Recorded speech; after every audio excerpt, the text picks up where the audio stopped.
Floss Tube. My name's Dana and my channel name is Gemstone Stitches. I'm back to do an update. It is Friday, July 3rd, 2020. We've had a long day already here. We just got done decorating bikes, and personally we're doing our little motorized Jeep that my son loves, where he decorated that, and there's going to be a little parade in our neighborhood tomorrow. So that was super fun. And so we just got the kids down to bed, although I think my son's actually out of bed already watching a movie downstairs. But anyway, I thought I would hop on and do a Floss Tube video because I wanted to do one today and I just hadn't got around to it yet. So happy 4th of July weekend to everybody here in the US, and happy Canada Day to those who just celebrated on July 1st. I'm very familiar with Canada Day because I have some in-laws from Canada, and my son was born on July 1st, and that is Canada Day. I did not know that until he was like 2 years old, which is funny.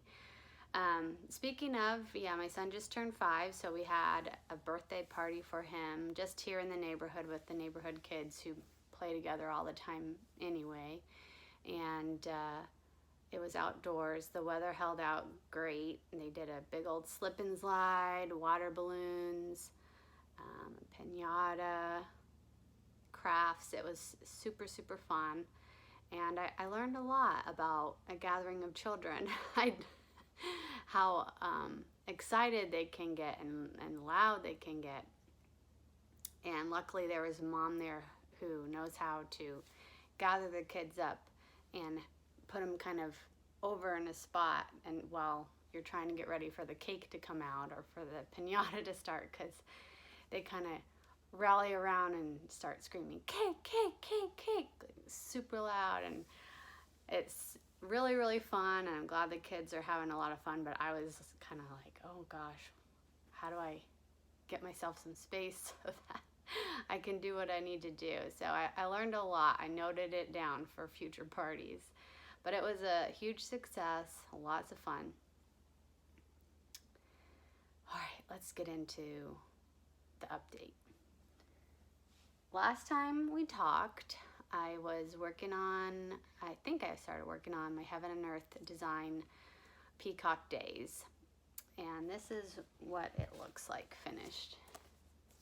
It's charted by Josephine Wall. And this is what it looked like the last time you saw it.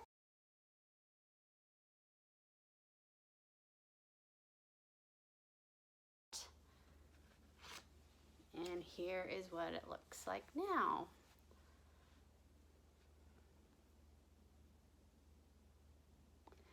So I finished the last partial page on this row, and then I went in and started on this page. And what I do is I color complete throughout the page. So I'll pick a symbol, do that color all the way through, and then pick the next symbol and go all the way through. And about 2/3 of the way through this page, I started also bringing that color over into this page. So that's why I got so much done in there.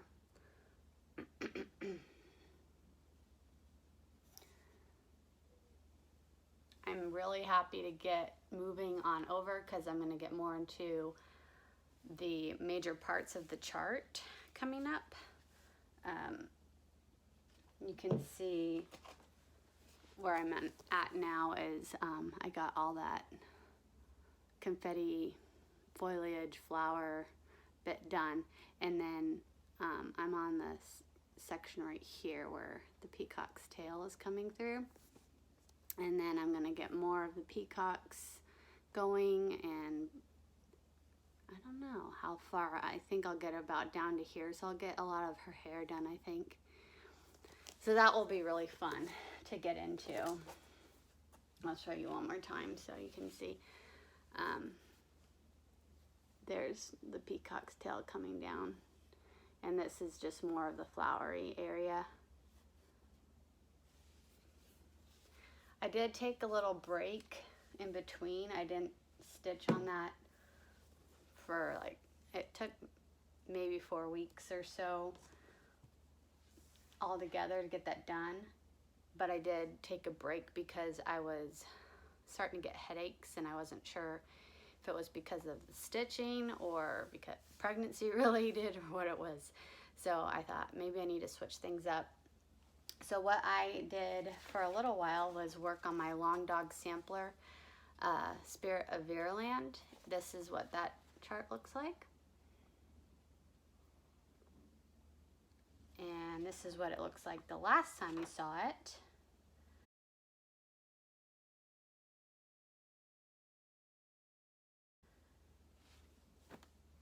And this is a big one. Here is where I'm at now.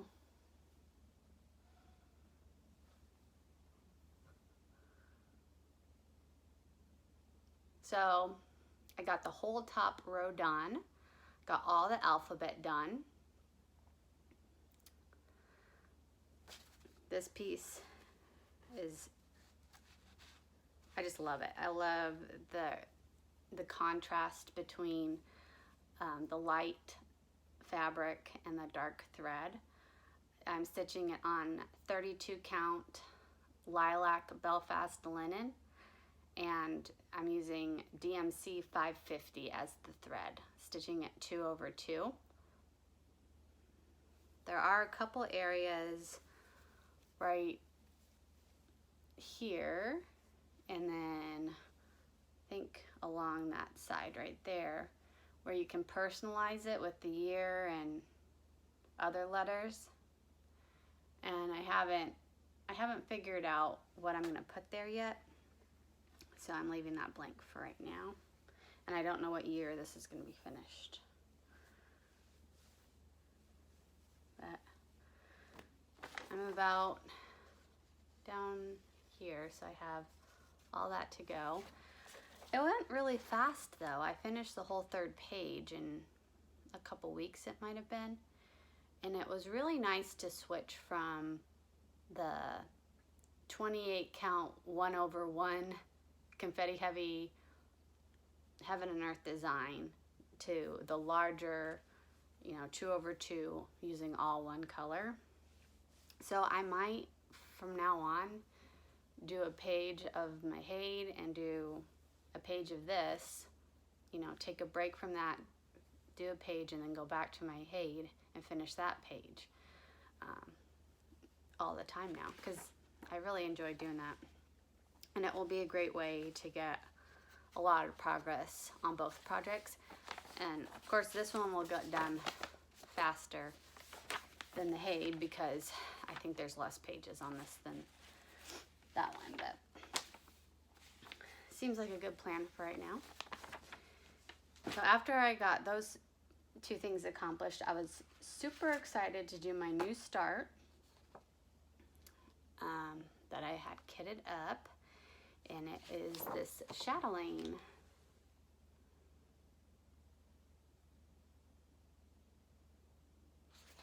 It is Herbularius, the Medieval Herb Garden Mandala. I love all the medieval garden mandalas. There's a poison garden and a fruit garden. It has a different name than just fruit. I like those ones. So I settled on 32 count vintage smoky white Belfast, and this is how far I got.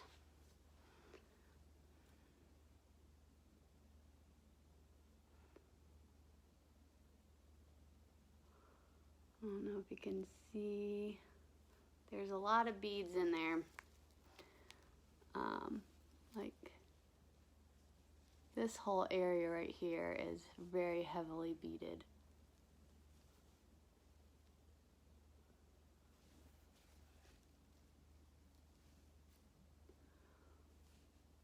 So let's talk about the chatelaine. I always heard that it was more of a complicated pattern, so I was anticipating that going into it. I went ahead and read the directions leading into it, and it said to start with the stitching first and then do the specialty stitches and then the beads. And what I'm doing is I'm getting a big chunk of all the stitching done, and then I'm gonna go ahead and bead as I go. I haven't put the big center bead in yet. And in the directions, everything seemed pretty straightforward, and I thought, okay, I can do all these things, except it did talk about fractional stitches. I thought, how hard can those be? And it just so happens that you're supposed to start in the center and work your way out. And just so happens that there are fractional stitches right when you start. So the directions say that you can do 3/4 of the stitch in one color and then do 1/4 of the remaining stitch in another color, but it's up to you to decide which is the dominant color depending on what you want to stand out and what you're stitching. So I thought, okay. I kind of looked at it and thought, I'm gonna go with the green. So I'll try to get really close. So what I started with is that bright green color in the middle. And then, well, I don't know if this is clear at all or not, but I started with that green color, and then the color that goes around it is that dark blue. And I stitched the full cross part of the green around, and then I came back and did the 3/4 stitches, which was a mistake because that thread happens to be pretty variegated. It has a lot of lighter greens and then darker greens in it, and it's very vibrant. Thankfully, as everything came together, it really toned down how bright that was, but at first it looked almost neon, and I thought, wow, what is this gonna end up looking like? But it's really toned down. Anyway, doing the full crosses and then going back around with the 3/4 crosses was not a good idea because it made it look messy. It just didn't flow with the variegation of the thread anymore. But I went with it, and then I came back in with the blue and I did the 1/4 stitches on the corners. And again, it just looked messy. I wasn't really happy with it. But I went ahead and started like stitching a lot more of the pattern and was gonna look at that again later. And one night I went on Google and I saw a picture of somebody else's that looked really clean and crisp. And I noticed that they had like the green 3/4 stitch, you do the bottom to the middle, and then you do one line down, and then the top last bit from the top corner to the middle would be the blue. Well, she had another slash of the blue, so that she did 3/4 of green and 3/4 of blue.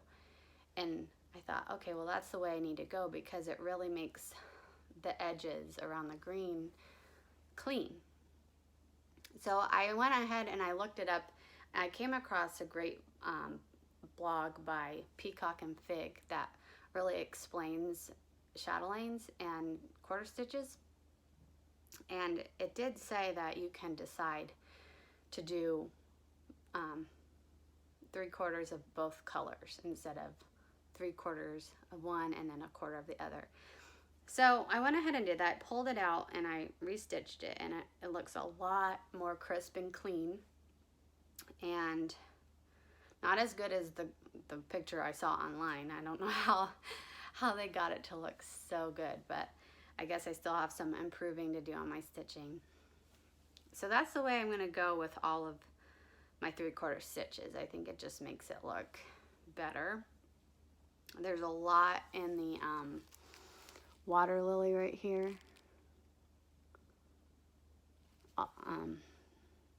All this, there's like a green vine that comes up, and there's like 3 or 4 different colors of green. You can't see, but there's just back to back to back quarter stitches down here. And then the water lily itself is this pink variegated big old Jessica stitch with a bead in the middle. See, I didn't even know this was a water garden in the center. I just thought it was a pretty design, but this is actually a water garden, and there are leaves going all the way around. That's another thing. There's back stitching in the leaves, and the directions in the chatelaine are definitely not very clear about your back stitch, because the PDF is in black and white, and you kind of have to read through the multiple paragraphs to find where it talks about back stitches, and then it will say like some sort of leaf, like a grape leaf or a lily leaf needs this color thread, you know, using one thread. And I don't know how you're supposed to know what kind of leaf that is, but I finally figured out, well, okay, this is a water lily, so those are the leaves, and thankfully there's not a lot of back stitching in this, so I should be okay to figure it out. But I think that was the most difficult parts for me with the pattern, is just the fractionals and then the back stitching colors. Other than that, it's very clear. The diagrams for the specialty stitches are really small, but it does give a website where you can get a bigger diagram for that. And then with the beads, I decided to do them straight up and down. I don't know if you can tell. They're not diagonal. And I'm using this beadsmith mat. You just pour the beads on. You see they stick really, really well. And then cover it up when you're done. So that's worked out very nicely for me. And I can use the other side too, eventually, if I need to. Okay, I don't know when I'll get back to this, but I'm kind of right in that brighter blue area right now and working my way out. Super, super fun. So I have July plans, and since today is July 3rd, I already started a couple days of my July plans. So I'm gonna do Joan Elliott July. I've never done a Joan Elliott, but I had a pattern. And then Jolly July, so that's Christmas stuff. Now, I don't usually participate in this kind of thing, but it just so happened to fit with what I wanted to do anyway, so I can say I'm participating. So the Joan Elliott that I have is Victorian Dollhouse. That's what it looks like. And I'm stitching this on, it's called Ariel Cashel linen, I think. It looks like a blue sky to me. It's 28 count, 2/2. And this is how far I got. Now this looks really dark blue, like a grayish blue, but it's definitely sky blue. I can't, yeah. But I'm starting in the center pretty much, and that's the bed. So that's a couple days worth of stitching. It's right here, this little bed. So you can see the sky blue fabric is gonna look nice for this pattern.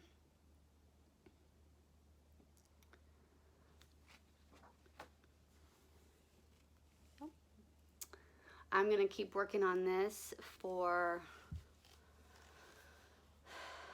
about a week, I think, and then I'm gonna switch on to the next thing. I'm kind of in a new start mood. Actually, we're going out of town, so I probably won't start this. I'll do my Sweet Dreams Santa stocking first, and that's what this looks like. That's what that looks like. And this is where I am so far. So I definitely want to keep working my way down.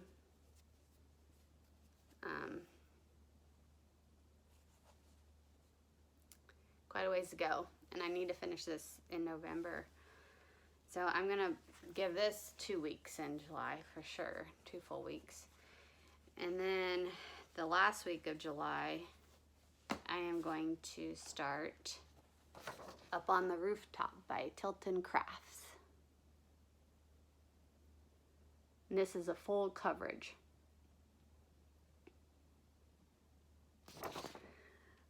I like dollhouses too. When I was growing up, one of my friends, they got a big old Victorian dollhouse. It was just basically made out of wood. I don't think they had to build it. I think it might have came already assembled like that. But you had to paint it and put the wallpaper in, put rugs in or whatever you wanted, add all the furniture yourself. And I just loved that dollhouse. Every time I went over there, I wanted to see how far they'd gotten and what they were doing. And so I'm definitely going to have one of those dollhouses for I have a little girl who's 2, and then I'm expecting another baby girl. So I'm definitely going to be making one of those dollhouses with them, want even 2 if they find it as exciting as I do. Have one for each girl. Or if they both don't want anything to do with it, I'll just do it for myself. I like them that much. The other thing is the Chicago Museum of Art. They have a whole section of, I don't know what they call it exactly. They're just like little rooms. You go down these hallways and there's little windows as you walk. And when you look in the windows, they're just these extravagant miniature little rooms that somebody has made. And I could spend all day in there, all day. So I really like dollhouses. And now I'm stitching a couple. I'm doing this on 25 count pewter Lugana, and it's going to be 1/1. So it's just a gray. Doesn't matter what it is because it's all going to be covered up by stitching. So excited about that. I'm on a new start kick, which isn't like me, but it's what I want to do. Stitching all the things. So I did make quite a bit of purchases. I really am trying to kit up all of my patterns. This is part of the purchase. It's a DMC, I don't know. It's a sparkly DMC thread. I don't know if it's called Light Effects or if that's a whole different brand. It goes to one of these patterns and I don't know which one. I need to figure it out. But I did purchase the January and February Little House Needleworks. It's just called January and February. It's their monthly series. And I'm going ahead and getting all the threads that go with it. So these are all the colors for both of those months. We have Cupid, Joshua Tree, Brown Sugar, English Ivy,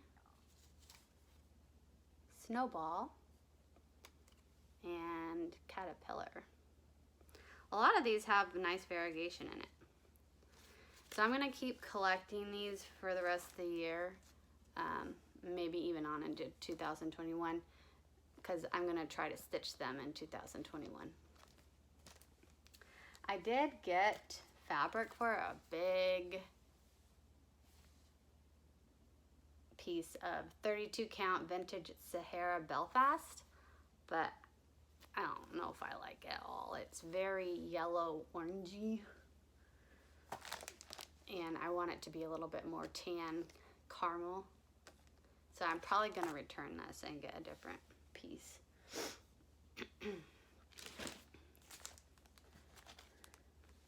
So there's one thing. And then I got a piece of 40 count Wren Newcastle linen. This would actually be better for it, or at least maybe not a mottled piece. That's kind of that color. And this is for heartstring samplery coffee quaker. First I drink the coffee, then I do the things. This is definitely something that can hang in our house because we like coffee and we drink it first thing in the morning. I was gonna try to get the called for Gentle Arts and Weeks Dye Works and Classic Color Works, and then I was even gonna try to get the DMC conversion, but 123 Stitch was out of everything, and I wasn't gonna start it yet, so I didn't go to Joann's or anything to get the DMCs. And then the next, I've had this kit, or this pattern. It's lavender and lace, Emma's Garden. And this is an interesting one. And I did not realize this until I was going to purchase the fabric, but I got 32 count blue spruce Belfast, which is this dark, almost denim looking fabric. Well, if you look at it, this is a light color behind her, like a vanilla type color, and the dark is at the bottom. Well, what you're supposed to do is get, it calls for Amsterdam blue linen from Zweigart, and then it says bleach dyed in half. Bleach dyed in half. So I guess I have to bleach half of it. That makes me a little nervous, I gotta say, because I don't know how that's gonna turn out, but I'm sure that somebody's done it out there and I can find some information about that and hopefully not ruin this piece of fabric. I also got, there's two types of DMC pearl cottons that it needs. I'm guessing for all this lacy bit, and then some pearl looking Mill Hill beads. The rest is just DMC for this pattern. My daughter, she looks a lot like this right now. She's 2. Her hair is a little longer and there's like, she has little curls at the bottom, but I can see my daughter in this picture. So that's really cute. And then the next one I got, I've had this pattern, but I got this linen to go for it. And it is 30 count baby's breath linen. I was trying to get what the patterns call for a lot, but with the pandemic, 123 Stitch has been just out of stock from a lot of things, which is understandable. So I was trying my hand at figuring out other fabrics that might work. And I think it will still work. I just need to do a floss toss because maybe like this bit down here might get lost. So I might need to just make some parts a little darker so that it stands out enough on there. But I love this pattern. I think it's so cute. So that's that. And it's not that big. I mean, this is how big the fabric is. So that's nice. then I got a couple more patterns to start. I want to start stitching more holiday type small pieces to just kind of decorate with. And so I got, here's my heart.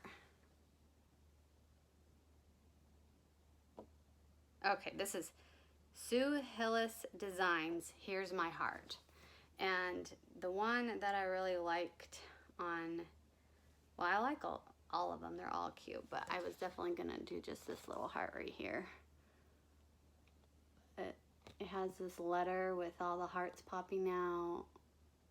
There's a little heart ornament with the bluebird and then the heart tree there. So definitely could see myself stitching all of these if I wanted to. And then for St. Patrick's Day, I got Lucky Berry. And it's by Erica Michaels Needle Art Designs. So this is a little shamrock berry. And I don't know if it comes with enough to do both of those, or you just, I think one of them stitched on like a way smaller count fabric to make it like that maybe. But this is the one I like the best, and I never would have bought this except for I had recently watched Teresa Little Stitcher's tutorial. She had done these little Christmas berries, and I thought, well, she showed exactly how to do it, so I can do that. And so yeah, I'm gonna try my hand at it. Then just a couple more things.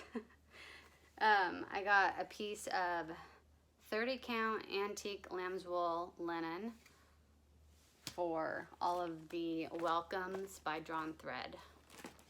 So autumn, summer, spring, and winter. So it's a big piece, and apparently these are pretty tiny, like they're only about 2 inches. The stitched part is only 2 inches high, so that's good. Not gonna be too big. And I also have Trick or Treat. I already had the linen for that. I'm gonna use a 32 count dirty linen by Belfast. These look a little darker. Both of them look darker than what the picture has. So again, I'm gonna do a floss toss. Just make sure that all the threads are gonna look good on there and pop enough. So that's about all I have to show you. I have also still been working on my the daughter that I'm due with, her baby blanket. I haven't gotten that much further. I don't even remember how far I was the last time I showed you, but this is about how long it is now.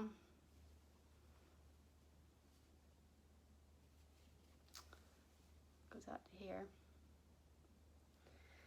The first thing of yarn was a little darker, and this one, I don't know, it might get a lot darker once I get in there, but it seems more light. So it'll be interesting to see how this ends up playing out. Right here it looks like it's pretty even how far the lighter parts and the darker parts are, but I think that might change now that I'm into this, because you can see I'm already getting a lot of way lighter bits up here. And I think I messed up on my counting. See how these little ridges are really close together, but down here they're spaced further apart. So I think I must have picked it up and was on the, I just started stitching the wrong row, but that's okay. I don't think you can really tell. And the other thing is my daughter, she pulled on it while I was trying to stitch or knit, and I tried to fix it as well as I could, but there was one, where'd it go? One part where I just had this long loop thing. I don't know if you can see that. I did not know how to fix that. I'm not an expert stitcher. I know the basic stitches, and I know how to fix like tink, which is knit spelled backwards. So you kind of undo your purl stitches and your knit stitches. I know how to do that. I've kind of fixed dropped threads before, but I always have to look it up on YouTube, and it takes me a little while. But then if anything else happens like that, I don't know how to fix it. And I don't know anybody who knits, so that's okay. I might somehow figure out how to get rid of that, or I might just leave it and not worry about it because it's not that big a deal. The other thing I did, I brought my son to we have a little pool in our neighborhood, and I brought my son over, and he has this big floaty thing that he wears. So I thought, you know, I'll keep an eye on him because he can't sink in that floaty thing, and just kind of knit while I'm watching him. And so as we were leaving, I had just a little bit, a ball of yarn left from this whole part. And as we were leaving, I was walking out the door, and I noticed that my yarn had got caught on the door, and I'm looking, and then I see the ball of yarn rolling, and it rolled right into the pool. So I pulled out the yarn, and I got home. I just cut that last bit of yarn off because I thought I'm not going to use chlorine soaked yarn for the rest of this and try to get it to dry out and all that mess. I just went ahead and started a whole new one. I might not bring any stitching with me where we go for our little vacation. We'll actually be gone for over a week, but I might just try to really work on this. But I probably won't. I'll probably bring my the stocking and this, and try to make progress on both while we're there. We'll see. Should be really relaxing. We're not going far, and it's just lake. Not a lot to do except have a lot of relaxed time and enjoy the great outdoors. So hopefully I'll get a lot of stitching done and a lot of rest. Excited for that, especially because we're still working at home here, and we have not put our kids back in daycare yet. There's so many things up in the air for us. I won't get on into it, and then I'm going to be going on maternity leave anyway, so we just decided not to put the kids in daycare. My son's going to start kindergarten, and then I'll pretty much be on maternity leave around that time, not long after. And we're still allowed to have our kids home while we work anyway. So we might not do daycare again until the beginning of 2021.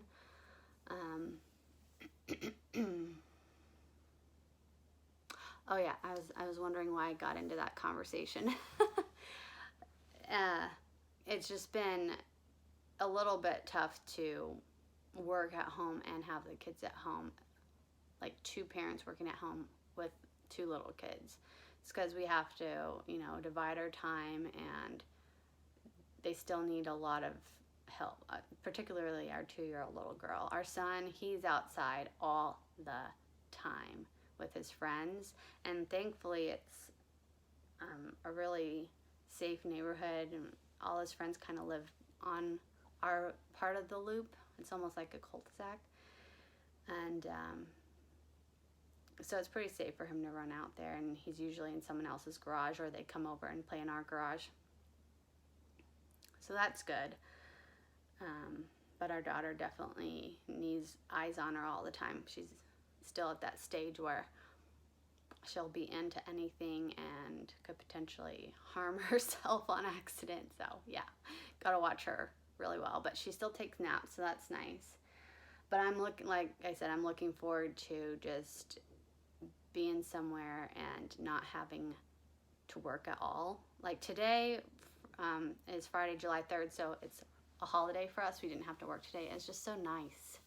Just hang out with the kids and not have to be logged on and working and paying attention to your computer and all of that. So anyway, I hope everybody's doing well.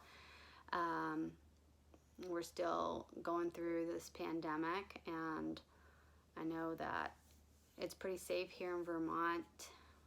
We're following not terribly strict guidelines, but everybody's pretty good about following guidelines, and our state's doing nice. But don't have a huge population. We're a small state. We don't have a huge population, but there's some states out there really suffering still, trying to navigate, you know, reopening. And yeah, we're seeing a lot of cases come back up, whether that's due to more testing or just opening back up. You know, it's just terrible what's going on. So hopefully a vaccine can come out soon and it can all be a lot more safe for us. Also, because my family's in Texas and my parents want to come when I have this baby in September. So I'm just really hoping that travel doesn't get affected again for them, and because they're just dying to see the grandkids. They haven't seen them. We were supposed to go to Texas at the beginning of May, and we couldn't go. And so it'd be terrible if, again, a travel plan couldn't happen because of this. So hopefully that can get all sorted out in Texas before September, so they're able to fly in and visit with the grandkids and help with the new baby. Okay, everybody, take care of yourselves. Happy stitching. Bye.